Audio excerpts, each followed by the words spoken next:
Salam sejahtera Malaysia, denyut nadi suara rakyat bergema di channel ini. Jangan lupa tekan butang subscribe, like dan share. Malaysia kita punya, cintai Malaysiaku, kita jaga kita.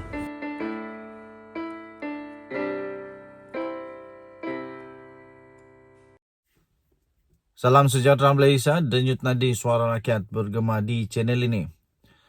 Baru sebentar tadi saya ingin sahkan, baru saya terima satu berita yang memang mengejutkan seluruh Malaysia.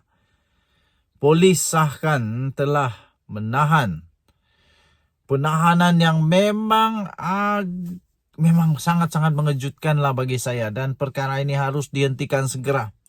222 ahli politik di Malaysia yang paling besar, ahli-ahli parlimen di Malaysia, harus bertindak segera untuk perkara yang seperti ini.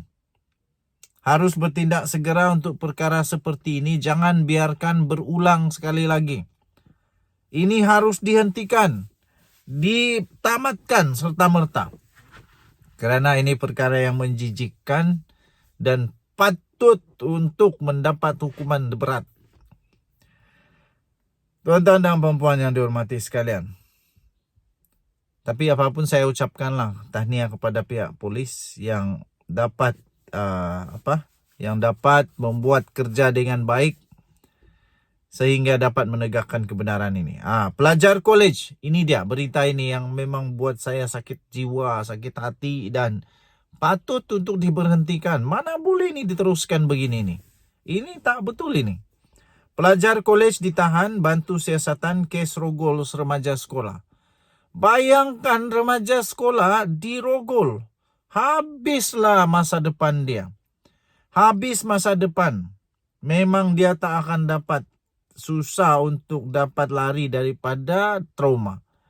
Macam mana dia akan menjalani kehidupan seterusnya? Sebab itu saya kata perkara begini perlu dihentikan.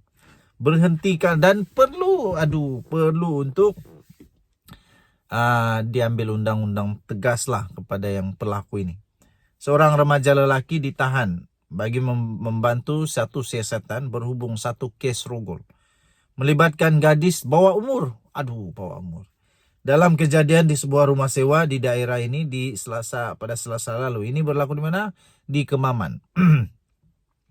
Pelajar kolej berusia 17 tahun itu ditahan selepas keluarga mangsa menyerahkannya kepada pihak polis kira-kira jam 5 pagi pada Isnin. Ketua Polis Daerah Kemaman. Sebelum itu saya nak tanya dulu, Kemaman ini kat mana? Negeri mana? Aku tergagal sikit pasal daerah-daerah di Malaysia ni. Rasanya Kemaman di mana? Yang penting bukan di Sabah lah. Kemaman ini bukan di Sabah, tapi saya pun tidak ingat. Cuba kamu komen di mana? Di mana daerah Kemaman ini? Ketua Polis Daerah Kemaman, Superintendent Hanyan Ramlan berkata suspek berkenalan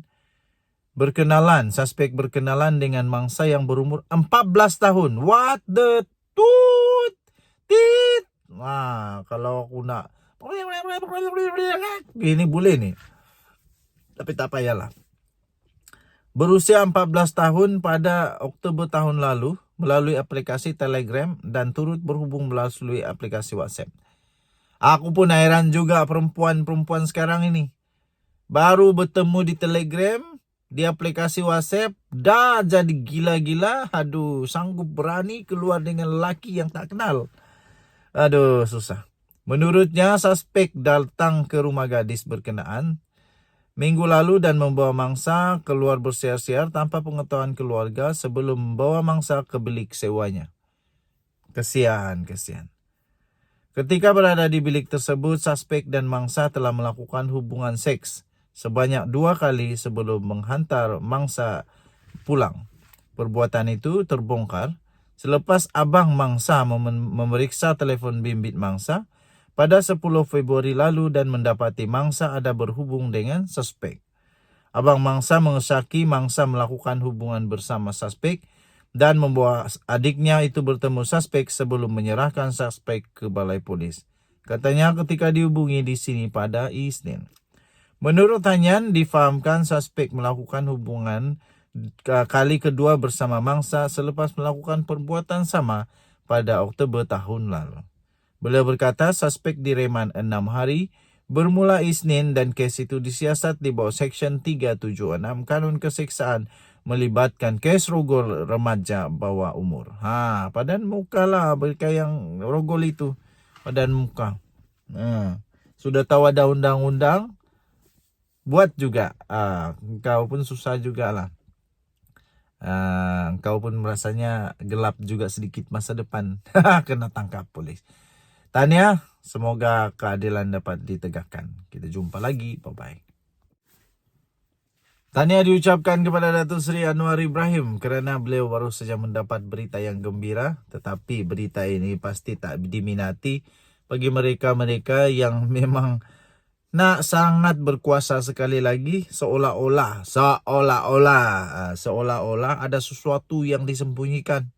Seolah-olah mereka perlu sangat terdesak sangat untuk jadi Perdana Menteri semula kerana terdesak seolah-olah ada sesuatu yang sedang disembunyikan supaya tak dapat dikorek oleh Anwar Ibrahim.